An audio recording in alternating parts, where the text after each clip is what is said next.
16과 은혜와 책임. 우리가 확인하려는 것은 은혜와 책임의 관계는 무엇인가 하는 것입니다. 우리는 성화가 이미 구원에 포함되어 있는 칭의로부터 시작하는 은혜의 기반 위에 서 있는 것임을 지금까지 확인했습니다. 그러나 문제는 그럴 때 우리가 가지는 책임은 어떠하며 은혜를 강조하는 것으로 인하여 우리가 아무 책임도 없는가 하는 것입니다. 또는 우리가 책임을 강조할 때 그것이 은혜를 감소시키는가 하는 것들을 다룰 것입니다. 본문 말씀을 보시면 사람이 마음으로 믿어 의에 이르고 입으로 시인하여 구원에 이르니라 라든가 누구든지 주의 이름을 부르는 자는 구원을 얻으리라 하는 말씀들은 얼핏 보면 인간에게 책임과 조건을 요구하는 것으로 보여집니다. 이 내용들은 주의 이름을 부르는 것이 말하자면 우리가 하나님의 은혜를 입은 결과로서 우리에게 표현되고 확인되는 결실인 것을 설명하고 있지, 이렇게 하면 구원을 얻는다라는 뜻으로 허락된 것은 아닙니다. 하나님께서 우리를 구원하실 때 기계적으로 구원하시는 것이 아니고 조종하여 구원하시는 것도 아니고 우리의 인격에 간섭하사 구원하시기 때문에 하나님께서 베푸신 은혜와 구원에 대하여 우리의 항복과 이해와 납득과 결정을 표현하게 되어 있습니다.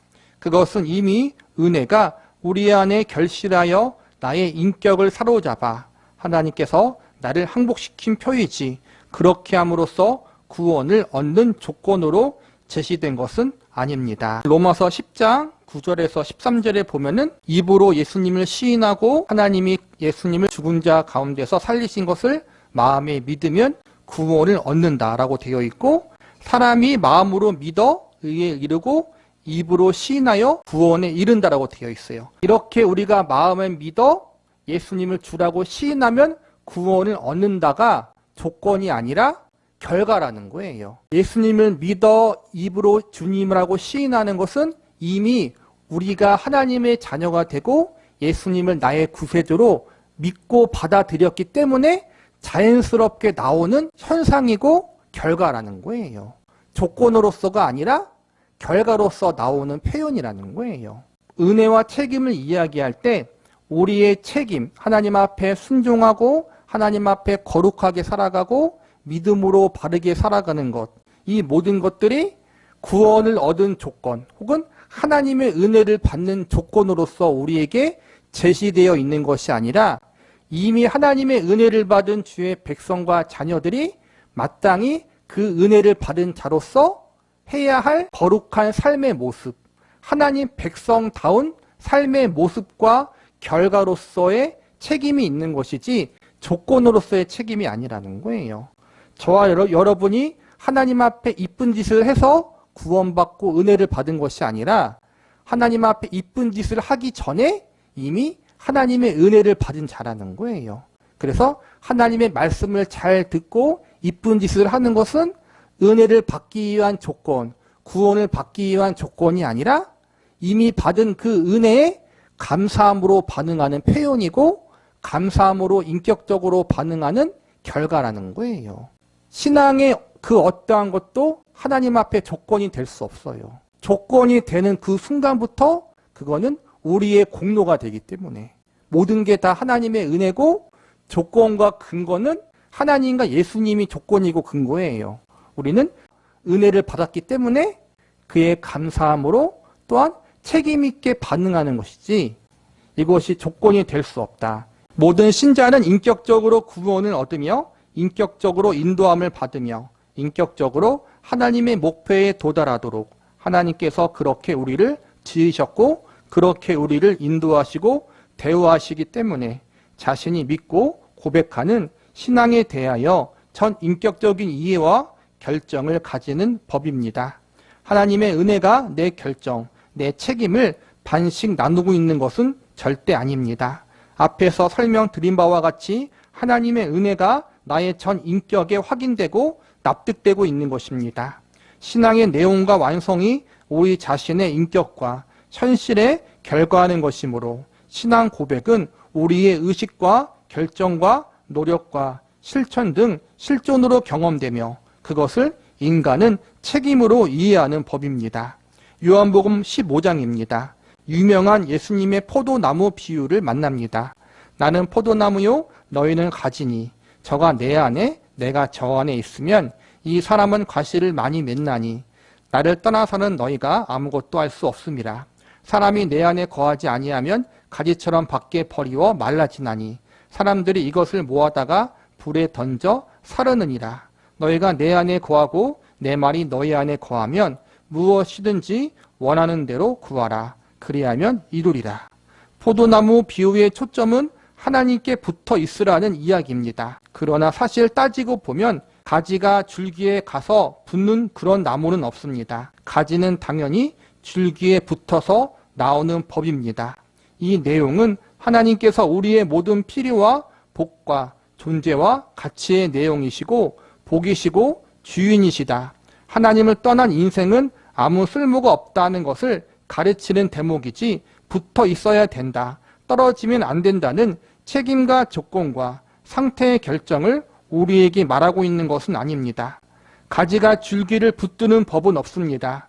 줄기로부터 가지가 나옵니다. 줄기에 붙어 있지 않은 가지는 마르고 떨어집니다.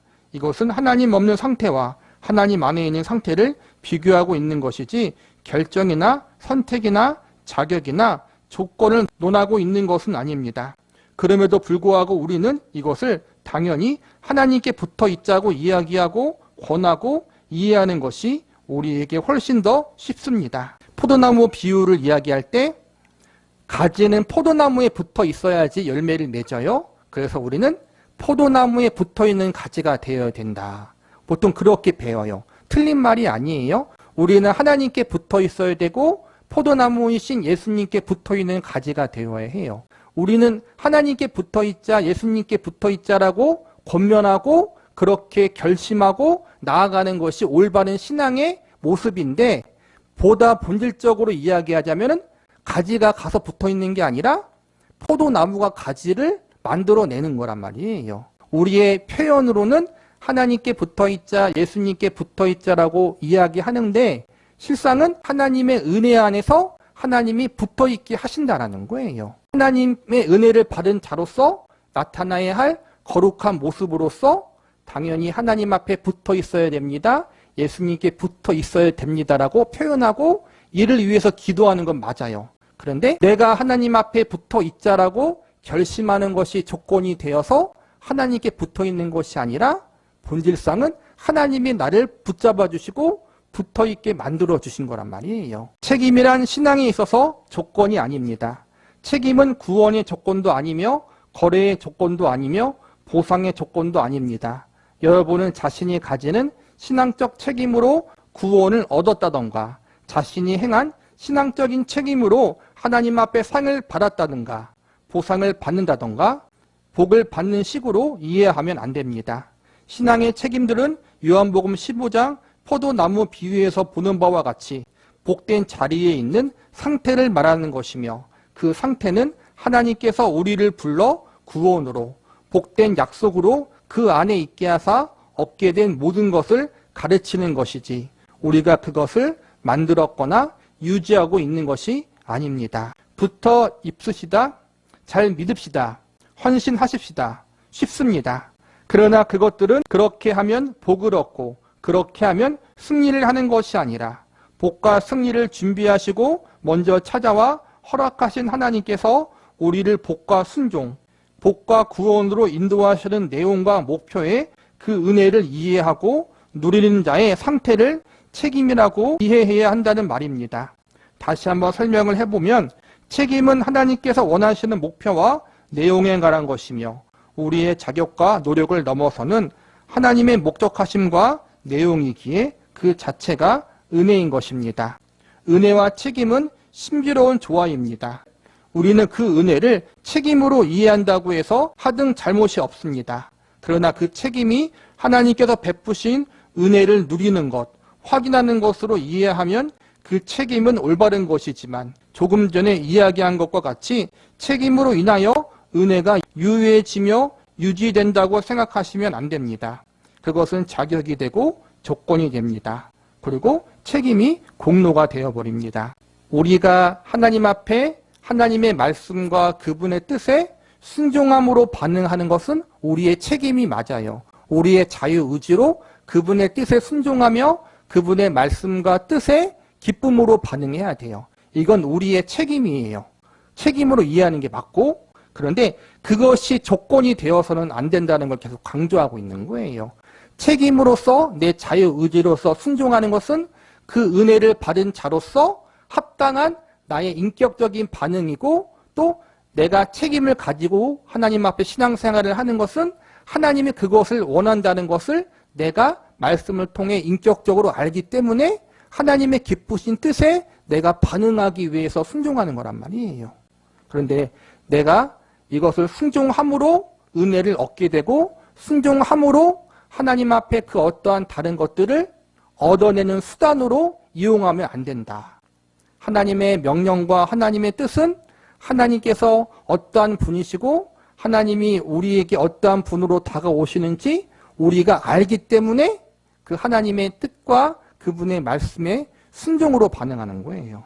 순종은 책임으로서 인격적인 반응이고 마땅히 하나님의 자녀로 해야 할 우리의 모습이라는 거예요. 얻어내기 위한 조건이 아니라는 거예요. 골로새서 1장으로 가봅시다. 이로써 우리도 듣던 날부터 너희를 위하여 기도하기를 그치지 아니하고 구하노니 너희로 하여금 모든 신령한 지혜와 총명에 하나님의 뜻을 아는 것으로 채우게 하시고 주께 합당히 행하여 범사에 기쁘게 하고 모든 선한 일에 열매 맺게 하시며 하나님을 아는 것에 자라게 하시고 그 영광의 심을 조차 모든 능력으로 능하게 하시며 기쁨으로 모든 견딘과 오래 참음에 이르게 하시고 우리로 하여금 빛 가운데에서 성도의 기업의 부분을 얻기에 합당하게 하신 아버지께 감사하게 하기를 원하노라. 골로새 교인들에게 바울이 요구하는 신앙의 내용들입니다. 이 모든 것은 수동태로 되어 있습니다. 성경이 우리의 책임을 요구하는 것이 조건과 자격이라면 우리의 의지나 책임을 격발시키는 또는 격려하는 말을 해야 할 것입니다.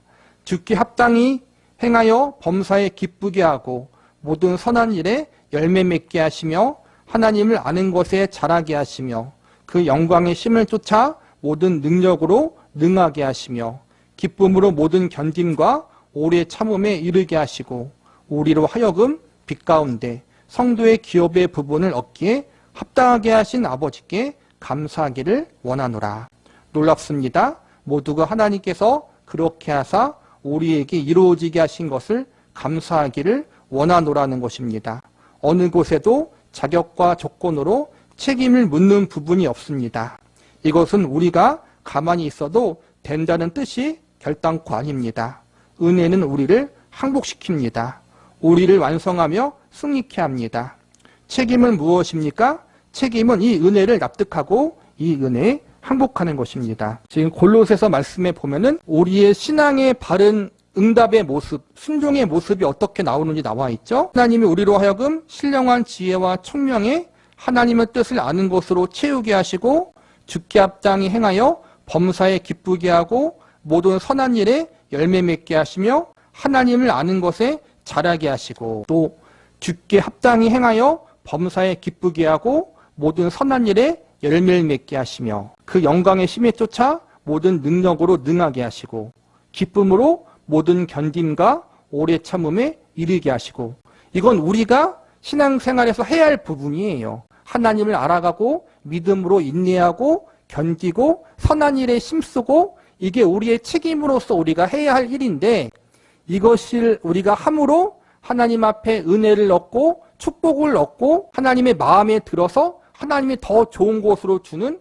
조건이 아니라 이 모든 것을 우리 안에 이루는 것이 하나님의 뜻이고 그렇게 하기 위해서 하나님이 역사하고 있다는 것을 우리가 알므로 그 은혜에 우리가 반응하고 순종하는 것. 여기서 항복이라 돼 있죠. 항복함으로 순종하는 거라는 거예요.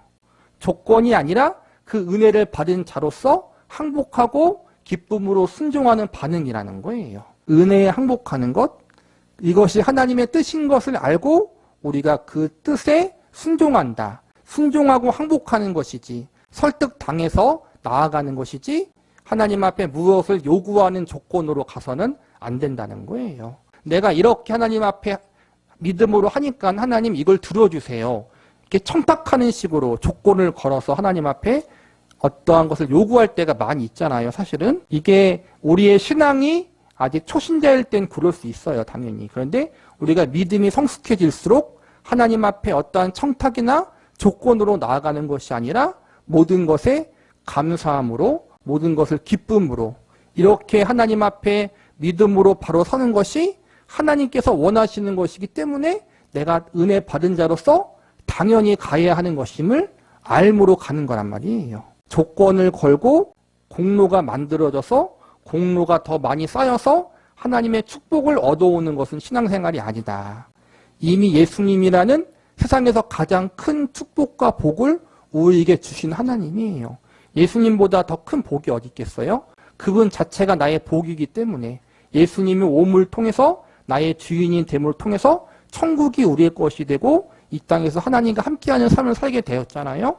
그 복을 받은 우리가 그 복을 받은 것에 감사하기 때문에 그리고 그 복을 받은 자로서 하나님이 원하시는 신앙의 기대치가 있잖아요. 기준이 있잖아요. 말씀대로 사는 것. 그것이 은혜 받은 자로서 당연한 우리의 인격적인 반응이기 때문에 순종하는 거란 말이에요. 은혜와 책임은 조건으로서가 아니라 하나님의 사랑에 설득당해서 우리가 순종으로 나아가는 것이다. 기쁨으로 응답하는 것이다. 라는 것을 우리가 기억하면 좋을 것 같아요. 성화의 신비, 은혜와 책임.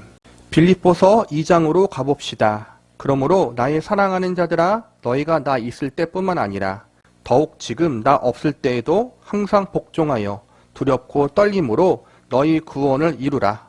너희 안에서 행하시는 이는 하나님이시니 자기의 기쁘신 뜻을 위하여 너희로 소원을 두고 행하게 하시나니 책임이란 은혜에 대한 납득과 이해와 기쁨으로 소망하는 것을 말합니다. 하나님의 은혜의 간섭과 은혜의 약속들을 기뻐하고 감사하고 소망하는 것을 책임이라고 합니다. 그것을 유효하게 하거나 그것을 가능하게 하는 조건이라고 이야기하지 않습니다. 우리가 가지는 신앙상의 격려나 명령이나 책임 이런 것들은 다 하나님의 하나님 되심을 이해하고 납득한 성도들이 하나님의 은혜로우심과 자비하심과 복주심으로 간섭하시는 은혜에 대한 납득과 항복과 감사와 소원이 스스로를 채찍질하는 것으로 이해하는 것, 그것이 책임입니다. 항상 복종하여 두렵고 떨림으로 너희 구원을 이루라고 이야기하는 것은 우리의 실천 여부나 반응 여부에 따라서 우리의 구원이 취소되거나 변경될 수 있기 때문이 아니라 하나님의 의지와 신실하심과 작정하심의 영원함과 그 목적과 내용에 비할 데 없는 영광 때문입니다.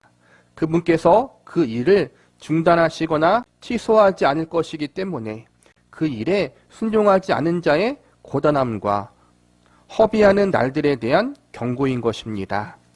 성경에서 말하는 성도의 책임이란 조건으로서의 책임, 이렇게 해야만 너희가 은혜를 받고 이렇게 해야만 하나님의 사랑을 받는다라는 조건으로서 책임이 이야기되는 것이 아니라 하나님의 은혜와 사랑을 이미 받은 하나님의 백성으로서 마땅히 그 은혜와 사랑에 반응해야 하는 것을 이야기한다는 거예요.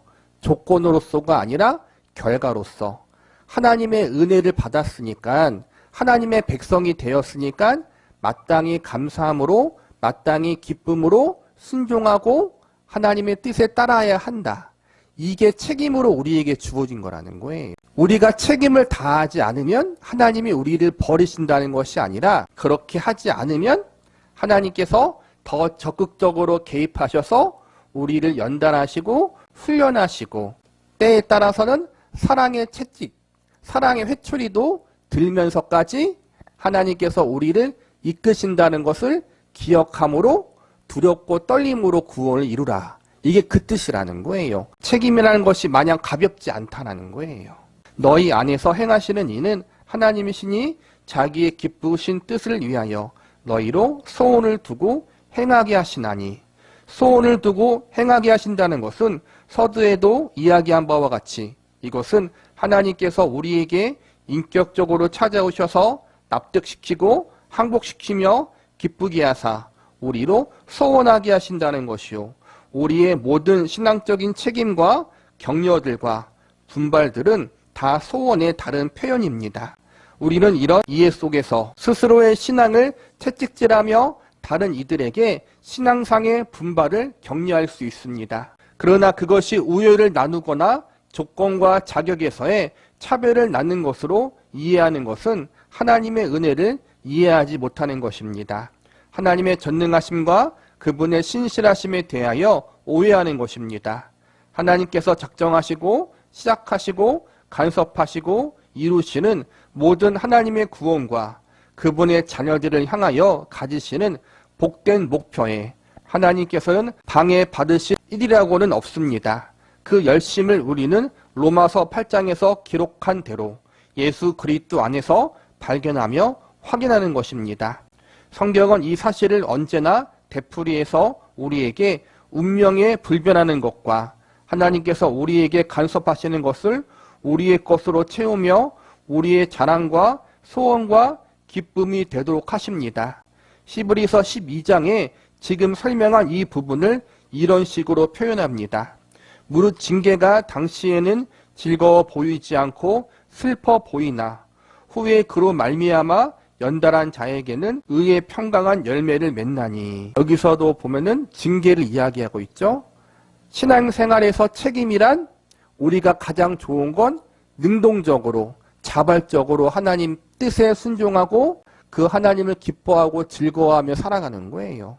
하나님의 백성답게 하나님의 자녀답게 거룩하고 순결한 삶, 세상과 구별된 삶을 살아가는 것이 하나님의 뜻이에요. 그게 우리가 가야 할 길이고, 그런데 우리가 그 길을 적극적으로 능동적으로 돌아가지 않고 바르게 직진으로 가면 좋은데 우리는 상황과 환경에 따라서 유혹도 당하고 미혹도 당하고 세상의 가치관을 따라가다가 넘어지기도 하고 하나님의 뜻에 기쁨으로 순종하기보다는 세상의 것을 더 사랑할 때가 있어요. 그래서 하나님이 우리에게 사랑의 징계, 사랑의 회초리를 들 때가 있다는 거예요. 앞에서 빌립보서 2장 13절에 보면 너희 안에 행하시는 이는 하나님이시니 자기의 기쁘신 뜻을 위하여 너희로 소원을 두고 행하게 하시나니라고 나왔는데, 이것이 긍정적인 뜻으로는 하나님의 기쁘신 뜻을 우리 안에 주신다. 우리 안에 하나님을 더 사랑하고 하나님을 기뻐하고 예수님을 나의 구세주로 삼고 예수님을 따라가는 삶을 살아가는 것, 이러한 거룩한 소원을 두신다는 거예요. 그리고 그것을 행하도록 하신다. 여기서 중요한 거는 신자라면 이러한 거룩한 뜻을 다 가지는데 행하는 게 문제예요. 행함에 있어서 그것이 잘 되면 좋은데 아까 말한 것처럼 넘어지고 쓰러지고 하나님의 뜻대로 기쁘신 뜻대로 살아가는 것이 잘 안 돼요. 그런데 중요한 건 하나님이 그럼에도 불구하고 행하도록 하신다는 것은 하나님이 이끄신다라는 거야. 적극적으로 내 의지만으로 하나님의 기쁘신 뜻과 소원을 마음에 두고 행하도록 놔두지 않고 우리의 개인적인 의지와 노력에만 하나님이 한정지어서 그렇게 하도록 놔두는 게 아니라 하나님이 적극적으로 그렇게 살아갈 수 있도록 우리를 이끄신다. 그 적극적인 하나님의 이끄심에는 사랑의 징계도 있고 사랑의 채찍질도 있고 사랑의 회초리도 분명히 있다는 거예요. 좋은 말로만 하나님이 이끄시는 건 아니라는 거예요.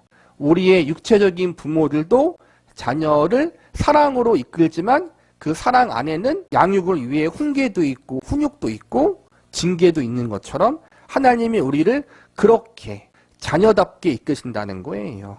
훈계와 훈육, 때로는 사랑의 징계가 그 당시엔 아파요. 마음에 좀 힘듦이 있어요. 육체적인 아픔도 있고. 그런데 결과적으로 보면은 어떻게 되냐면은 평강의 열매를 맺는다. 우리가 하나님의 기쁘신 뜻과 소원을 행하는 데 있어서 그것이 잘 행할 수 있는 그러한 자리까지 하나님이 이끄신다라는 거예요. 여기서 말하는 징계는 훈련이란 뜻입니다. 하나님께서 우리를 훈련시킵니다. 하나님께서 우리에게 베푸신 은혜의 내용들과 약속한 복들이 우리의 것으로 채워지며 충만하며 완성되기를 원하시기 때문입니다. 이것이 완성되는 일이 우리의 소원이며 기쁨인 것이 우리를 하나님의 간섭하심과 허락하신 은혜에 대하여 소원을 가지며 열심을 가지도록 분발시키는 것을 우리는 책임으로 이해하는 것입니다.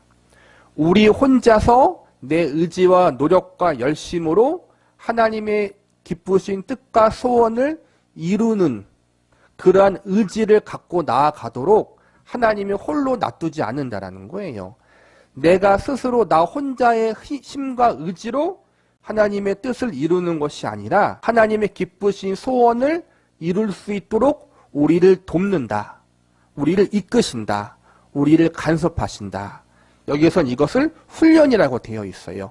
우리를 훈련시키시고 연단시키심으로 우리를 하나님의 기쁘신 소원을 행하며 나아갈 수 있는, 그냥 행하는 것이 아니라 처음에는 억지로 행하고 어쩔 수 없이 행하는 그런 철없는 우리였지만 나중에는 그 하나님의 아버지의 기쁘신 뜻을 알고 기쁨으로 감사함으로 자발적으로 행할 수 있는 자리에까지 하나님이 우리를 훈련하고 교육하여 이끄신다라는 거예요. 일상적인 교육 방법은 잘못된 방법이 있고 그것이 부정적인 영향이 있다는 거예요. 부모가 가르쳐도, 왜냐하면 인간이기 때문에 완벽하게 가르칠 수 없어요.